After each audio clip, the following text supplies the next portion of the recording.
Hello everybody, welcome back to the Limit of Adhesion. This is GT3 Season 2 and it is the finale. This round we are going to find out who is our champion for Season 2. My name's Gareth and joining me once again in commentary, we found him by the bins at Tesco, it's Random Dave. Dave, how are you? Hello! You're back! Excellent stuff.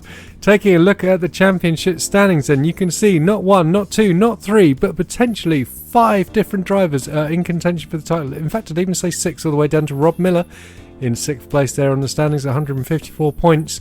It is all to play for, Dave. It is, but I'm not quite sure that Adam's going to make it for this race. And right. I'd say Rob is a bit of a long shot there. But I think I think Andrews has to have a really bad race, right? If he has a really bad race, then I think the other two are in it. I think that those championship standings kind of lie a little bit because Andrews had a really bad result at Donington. Yes, and they don't include the drop scores, and Oliver has been scoring incredibly consistently, which is why he's at the top of the standings. And taking a look at the teams, you can see that the A-team are 60 points behind the Rumblebees, but as you say, Adam Highfield sadly ill at the moment and has been for a little while. Get well soon, mate. Can't wait to see you back for Season 3. And Blackpink there, look at that. They're only 10 points behind the A-team, so it's looking like a good fight in the team standings, but with the Rumblebees with one hand tied behind the back with only one car in this race. Well, I think the A-team are just going to walk away with this, really.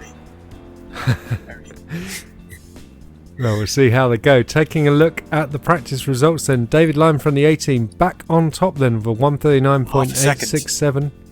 Yes, half a second ahead of Rob Miller, Stephen Greening from Risky Racing and Andres Fieldgrave from Blackpink, and there's Oliver Walker, the other time contender, in 5th place behind as well. Tourmalin looking very strong in 6th. And then we've got Reese Creighton, a new joiner. He's in 7th place in Risky Racing Beta.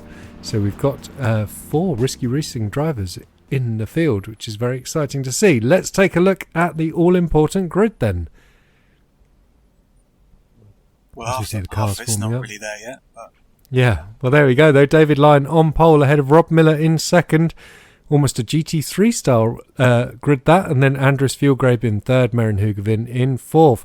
Stephen Greening is in 5th ahead of Oliver Ettridge, our other new joiner from Risky Racing Beta. Welcome to him. And Oliver Walker is in 7th, Michael Messenger in 8th, another new starter, nice to see him on board. Then we've got Bibby in 9th, 10th is Kelly from the Cannon Fodder team, Reese Creighton down in 11th ahead of Sam Stott, Tourmalin, Winslade, Cakebread, Chris White, and then Burnett, Nathan Parker in 18th, 19th Jake Weaver, and Stephen McCann in 20th position on the grid. So this race at Barcelona historic then, and which means we will be going straight on and not using that sharper turn 10 hairpin, but then also bringing back the fabulous final flat out corners. Well, they would be flat out if you're in a Formula car, but not so much in a GT3. Here, a good luck from Kelly there. Tell us about the characteristics of a GT3 around Barcelona then, Dave. The corners are very long, and basically you just got to wait and wait and wait and wait and wait a long, long time.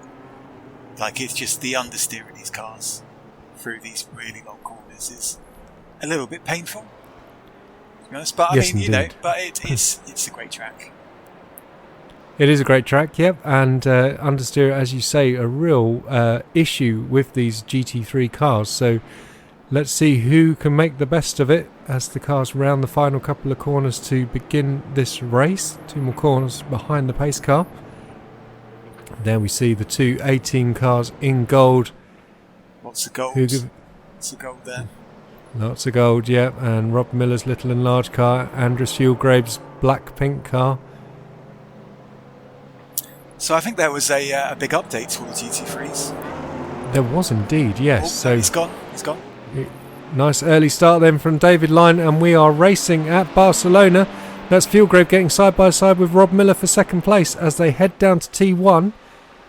Can he get the move done? He's on the inside, so you'd assume so, but looks like Rob's inching ahead now. On the brakes they go, and Rob's done it. Nice defending there. Stephen Green. No, it's Stephen Greening. Sorry, attacking Andres Fjellgrabe, who's now in 4th place. Is that Miller running wide? He's taking a different line. So no need for Line to defend into turn 1 there, because he kind of caught them all napping really. Yeah, he did. But what's happened to Rob Miller then? He's just lost 2 places. Did he get a slowdown at the start? No, he's fighting back against Hugavin then. Wow, this is a superb scrap then at the front of the field. So as you say, Line just needs to run away and hide at the front and try and take this race victory to really set up his championship challenge. 50 points on offer for the race winner. Look at Oliver Ettridge then, just behind Stephen Greening in 6th place and Michael Messenger in 7th. We've got some astonishingly quick new drivers into GT3 in the limited edition. Delighted to have them all on board. Here is Stephen Cakebread then in 14th place, and he's having a great battle with Sam Stott in the QRS Audi there. And looks like Sam's just got the inside line and keeps ahead of Cakebread. Looks like a cone just got murdered there.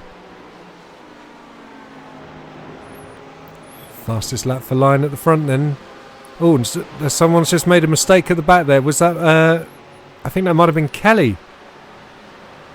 It looks like a Porsche around the wrong way as well. No, there is Kelly. Kelly's going okay. Someone else must have made a mistake. Here's Will Burnett then. He's fighting hard with Gavin Kelly. But Burnett down in 13th place in... Andres Fjellgrabe really needs him to be a lot further up in the standings to make this a good fight for the team's championship. Oh, he's got to slow down there. That's Oliver Walker, isn't it, from the Rumblebees? Where's he ended up then? Was that a slowdown or was that sort of a mistake? Oh, it has to have been. No, he's all the way down in 16th place. And it was after T1, so Walker must have had a slowdown. There he is then, just behind Winslade, who's in 15th place in the Ford. And he's the only Rumblebees in it as well, so... He is, yeah. Good, so this good is race for Rumblebees so far. No.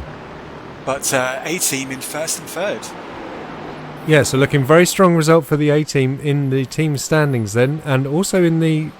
Obviously in the Drivers' Championship with Line leading the race. Hugavin currently in 3rd place. That was the Blackpink Lamborghini of Burnett. There he is there. We need to see what's happening with the Blackpink Ferrari. There's William Bibby in the Porsche from the Lucky Bibs team. Such a shame he missed a couple of races this season because he was amazing at Brands Hatch, wasn't he? Dominated the field there. Yeah, he's been in the hunt, but I think he's missed 2 races, and I think it's a difficult thing to win the championship after missing 2. Yes, indeed, yeah. And we just saw a fastest lap there for Fjellgrabe in 2nd place. Look at this, Oliver Walker then trying to attack Winslade, who's attacking Cakebread. Finds his way through.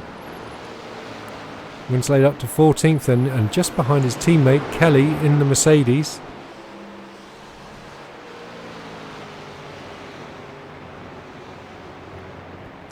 So, despite the updates, the Ford's still struggling somewhat, down in 14th place.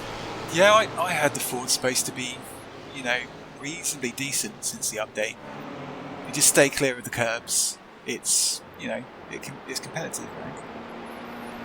Yeah, I think some drivers are good at it and others aren't. Let's be honest, Winslade isn't exactly the best GT3 driver we have, or anywhere near it. 8/10 is the gap. I think if he set his mind to it, he could be better.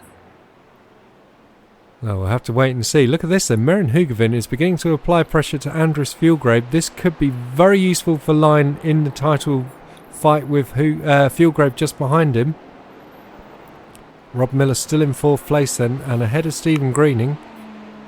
So I think that Line and Hugavin have actually been... Oh, wow! Sorry to cut you off, Dave, but Miller down the inside of Hugavin. What a move that was. Hugavin forced right out onto the outside. Sorry, Dave, go back to what you were saying. Yeah, I think Line and Hugavin have actually been sort of practicing together a little bit for this race. And in qualifying they were actually trying to give each other toes. Excellent stuff. That's we haven't seen that being utilised before. Oh, look at that then. Hugavin just being clonked there by Oliver Ettridge from Risky Racing Beta. What a shame that was, because he was having a strong run. He recovers in 10th place though. So Hugavin now down in 5th place and under attack from Michael Messenger. Oh, he's on the inside. Looks like I just had another clonk there. So both Risky Racing. Oh no, look at that. Hugavin's still fighting it. This is a superb scrap. But he's gone from fighting for 2nd place to down to 6th. Fighting for yeah. Just shows you how close it is at the front of the field nowadays. Miller is just re-engaged now in this battle. He was doesn't seem like he wanted to get involved a minute ago, but now boom, back up into 3rd and straight onto the back of Fuelgrabe in 2nd place. And looking to the inside through turn 10. I think it can be a bit of a characteristic in the cars, like how easy they are, cold tyres. And it looked like Rob sort of suffered in the first lap or two. Now he's got it together. But it is a new tyre, isn't it, I understand, for the GT3s, so they are handling slightly differently to what the drivers might have been expecting during practice. There's Gavin Kelly in the Mercedes, the only Mercedes on the grid for this race, and he's under attack from Oliver Walker from the Rumblebees, one of many BMWs. And here's Sam Stott in the Audi alongside William Bibby into turn 1. Oh, he's going round the outside of turn 2. No, slots in behind.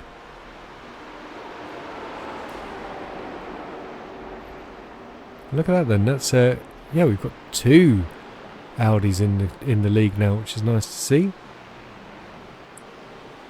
That's Oliver Ettridge, I presume, isn't it? McLaren's no, sorry, it's Creighton. strong It's as well, Creighton. around here, aren't they? Yes. Yeah, McLaren's looking mighty. Line still leading this race then. 7/10 now ahead of Fuelgrabe out in front. So Dave, do you still believe that run it till it's empty and then fill up is the best strat?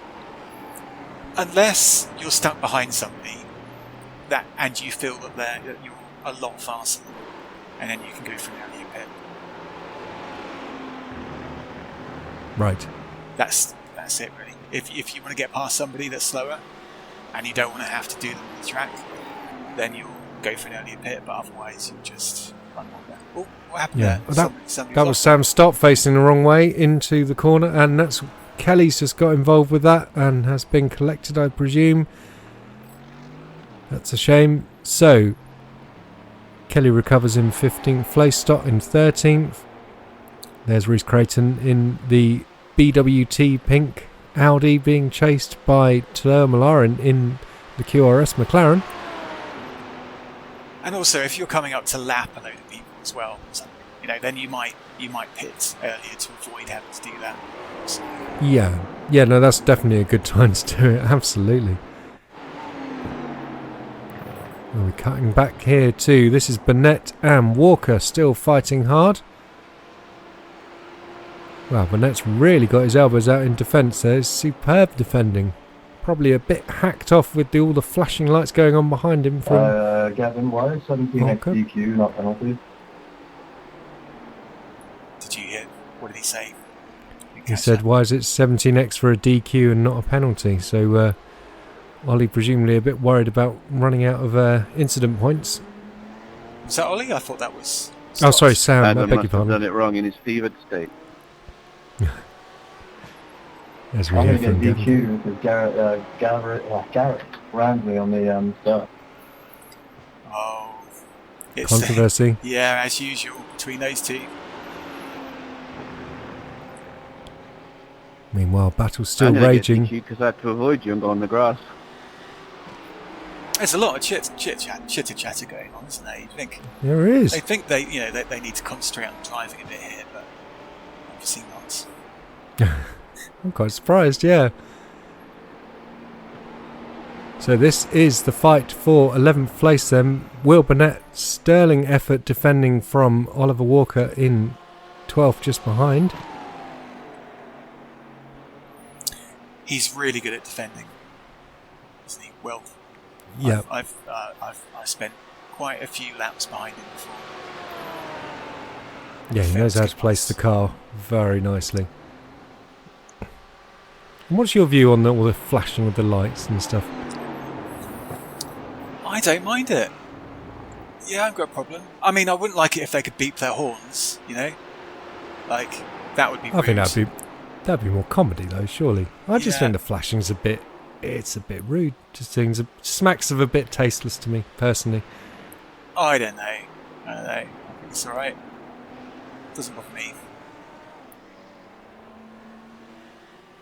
I mean, Indeed. I've never been able to do it. I've never been able to work out how to make the headlights work in the McLaren. I think they're just drawn on. Probably, yeah.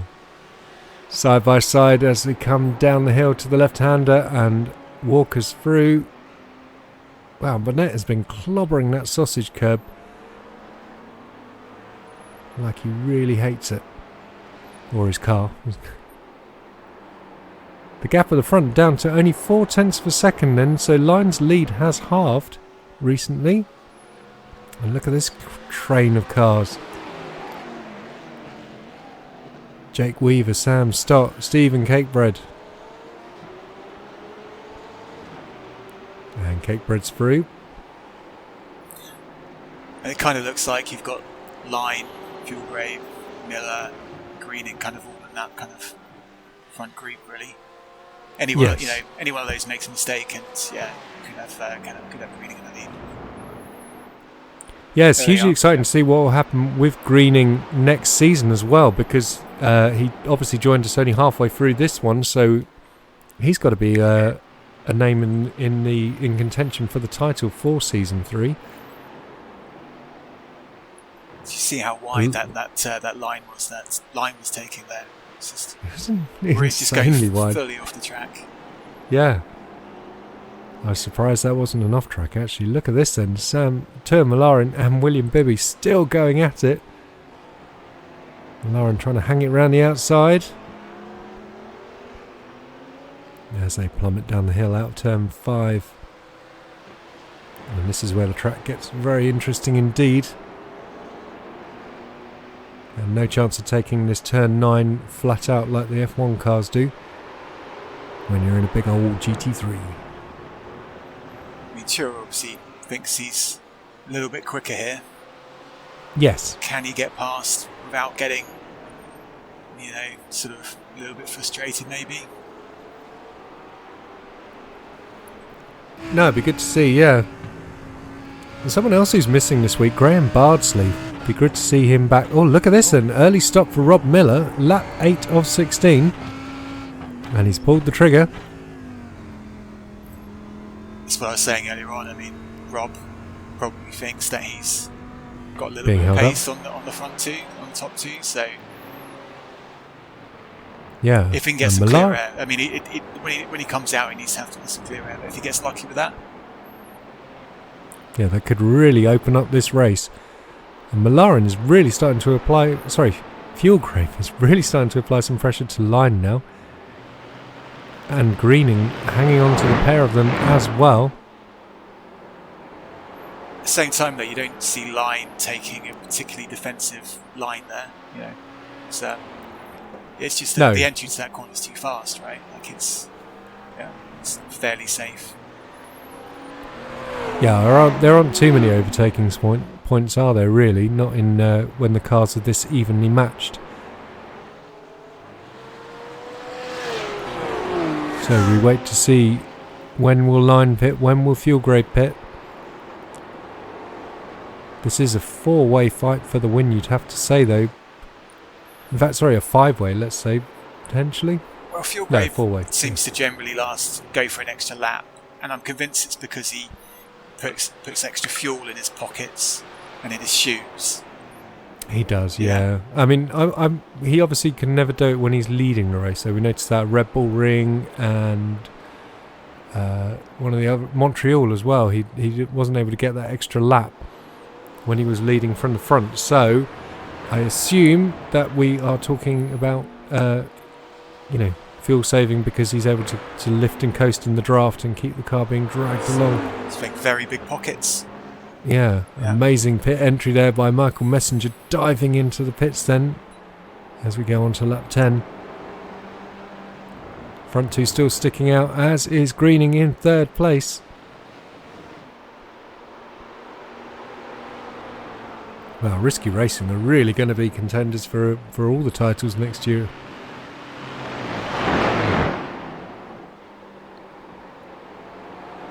Yeah, Line is definitely taking the most aggressive entry on turn 4, isn't he, out of these 3 cars? I think Fuel Grade just had a little bit of a think about going for a move there, but it cost him. It's cost him a couple of attempts there now. He's got away. Yeah. I think you say, he's probably better off just fuel saving it and trying to stretch the gap, and if he can make an extra lap out of it. So, I mean, if Line wins this race, Fuel Grade gets second, I think Line still might have a chance to win overall. But with Fuel Grade taking second, I think it's going to be difficult. I think it would have to be a DNF or something in this race. Yeah. Yeah, we really need to see what happens with the drop scores after this race. We know Fuel Grade's drop score is pretty low from Donington, as you mentioned earlier, Dave, and whereas Oliver Walker's drop score... Oh, look at this then, Line in the pit lane, as is Greening, and Fuel Grade stayed out once again. This will be interesting to see where when they get out, where Rob is. Yeah. And it looks like he's being held up there, but is he being held up or is he getting a tow? Well, good question. He's stuck between... That's Jake Weaver in Team Vets, Porsche just ahead, and then Stephen Cakebread, who I understand forming a new team for Season 3 with Chris Forrester, and they will be the McLaren team. Very excited to see them on the grid next season. McLaren is in the wine, or yes, not McCarrot as in a carrot. No, McLaren as in like McLaren, but look at this! Look at this! Look. Yeah, Line just out ahead. Only just, and he's going to. I know he won't be on cold tyres, but he'll probably be a little bit outsourced coming out the pits. Yeah, Miller's played a blinder there. Maybe ahead of Greening. Oh, look, he's gone for it. He's gone for it.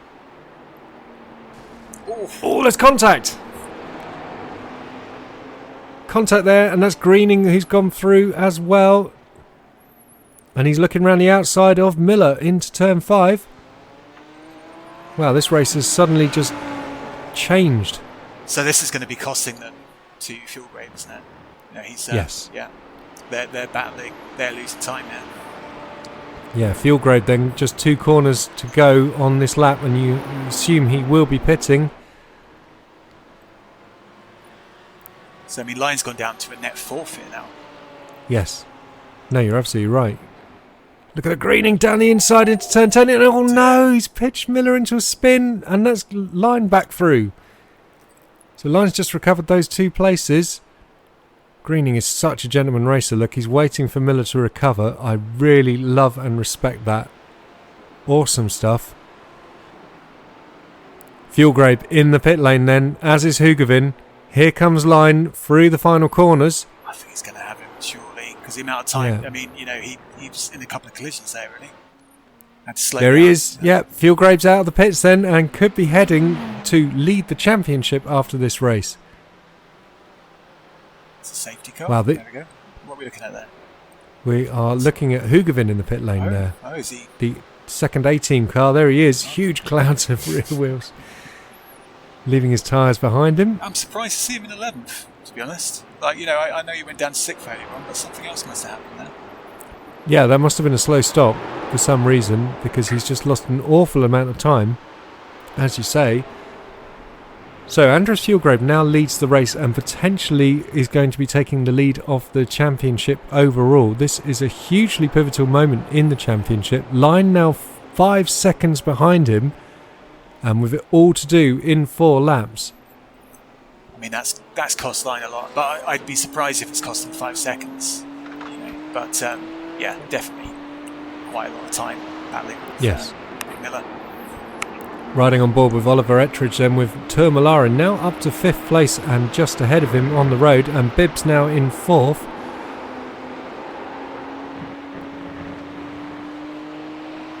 Some nice detail on the wheel arch there of the Risky Racing Beta team. And Malaren trying to flame it off with his McLaren. So who've we got in 3rd and 4th here now? And 5th? Well, you've got some. Michael Messenger is in 3rd, William Bibby's in 4th, Malaren's in 5th, and Oliver Ettridge in 6th, who we're riding on board with. Miller's down to 7th, and Greening's just overtaken him and has gone up to 7th. What's happened to Miller then? He's just lost 3 places. Well, that collision, right? With, No, this is just... no, look, he's falling down the order now. I see, yeah. Something else has just happened. He was ahead of Greening on the track.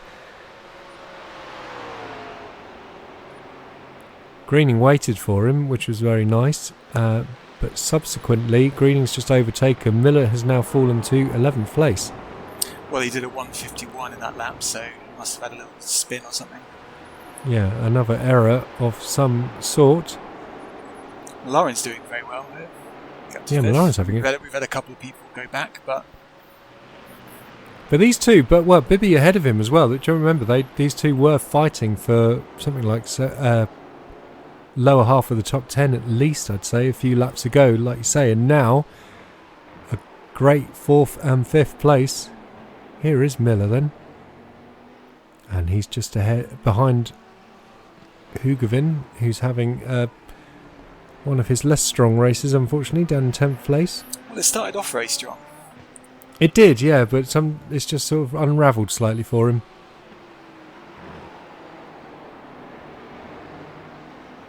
Or you do not want to hit that yellow sausage curve there.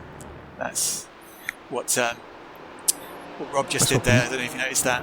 Yeah. That can send you airborne. Yeah, it's pretty close. But Burnett has been walloping that in the Lambo all race as well. Maybe you can get away with it in other cars better than the McLaren, which is what I've been trying. Maybe it's just a Lamborghini thing. Lambo gotta hit that. Okay, so Line now 4.6 seconds behind. He's not going to do this. He can't close up in 2 laps. I think Fuelgrade might have this one wrapped up, barring an incident with a back marker. Or he doesn't really tend to make silly errors, though, does he? So, I mean, only at Donny, right? Did he have any kind of instance? He's he's pretty solid.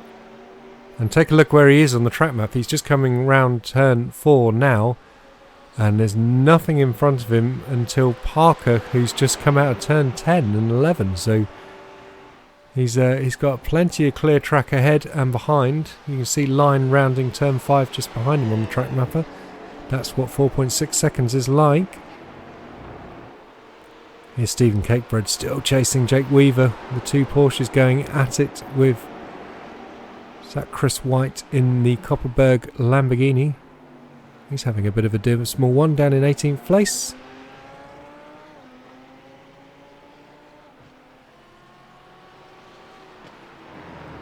Miller looking to the outside. Well, see, he is hitting it. The Lambos do like clobbering that curb. So about a lap and a half left of this race to go then. I mean, this is obviously one of the best places to do it, but it didn't work out too well for Greening and Miller, did it? No, you're right though. Yeah, big stop into that hairpin. Is it a decent attack point? Oh, you can just hear how long they had to wait off throttle through turn 11. Sorry, that was Stephen McCann in the Copperberg Porsche getting out of the way. Sadly down in 20th place at the moment. And what's that? Somebody having a was barbecue? Reece Creighton has just torched his Audi and embedded it in a team principal's face. Lap 15 or 16 then.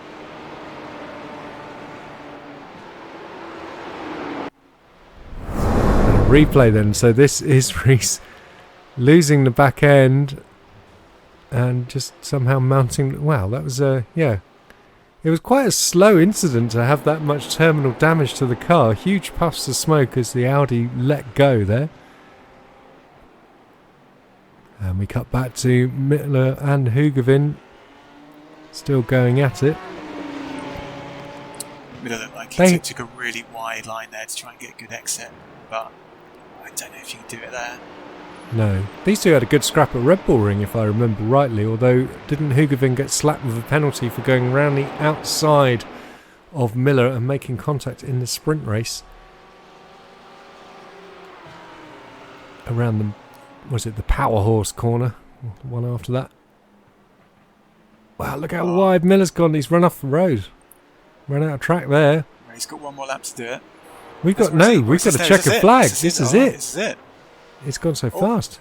Andres Fieldgrave has won the feature race at Barcelona from David Lyon, and Michael Messenger has made it onto the podium. Fantastic drive by him, and another podium for the Risky Racing team. William Bibby coming home in 4th place ahead of Tourmalar, and Oliver Ettridge coming home in 6th for Risky Racing Beta as well. The gap doesn't look right there on the top left. Past 15 seconds for Line, unless you're right. An incredibly amazing last lap. Something must have gone weird, yeah. Because it was 4.5 seconds with one more X for those last 4 laps, and I would have been DQ'd. Shouldn't stop dead on the grid then. Have you ever exceeded 17 penalty points in a race? Once in many times, long time ago in the Radicals. So Andres Fieldgrave wins the race and takes a one hand onto the title, and David Lyon comes home in 2nd place. Michael Messenger with his maiden podium in 3rd place ahead of William Bibby, Tourmalar, Oliver Ettridge, Stephen Greening, Oliver Walker, Merrin Hugavin, Rob Miller, Sam Stott, Will Burnett, Jake Weaver, Stephen Cakebrake, Gavin Kelly, Nathan Parker, Reese Creighton, Gareth Winslade in 18th, and then 19th and 20th will be Chris White and Stephen McCann. Andres Fieldgrave now on top of the standings. David Lyon up into 2nd place. Oliver Walker slips down to 3rd. So look at that. And it is all to play for then as we get to this the final sprint race. I don't know. I think Andres has wrapped it up here. Well, he's going to need a retirement, isn't it? Pretty much, but that's not out of the question. I don't think so. I think it would take a penalty. Well, we'll have to wait and see what happens then. And looking further down, we see the 2 Cannon fodder cars in 11th and 12th. Chris White from Koppenberg is in 13th. All 3 of those drivers falling down the order somewhat. Sam Stott moving up to 17th place. And look at that then, Rumblebees still on top of the championship, but the A-team have made a significant closing in of the points and has Blackpink in 3rd. Little and Large moving up ahead of Cannon Fodder in 4th. Very exciting stuff then. So we wait to see what happens in the sprint race, the final reverse grid race of the season. Dave seems to think that it's all over bar a penalty for Andres. But we'll wait and get that confirmation after that final race. I'm pretty sure that's the case, and I'm positive that the A-team are going to win. Team. They've just halved the deficit there. It's in the bag. Yeah, and with one car for the Rumblebees compared to 2 for them. So, yeah, Blackpink obviously needing a decent result for 2 cars. Don't forget you can find us at thelimitofadhesion.com, facebook.com/limitofadhesion. Don't forget to like and subscribe the videos. Come say hi on Discord. Thank you, Dave. Cheers.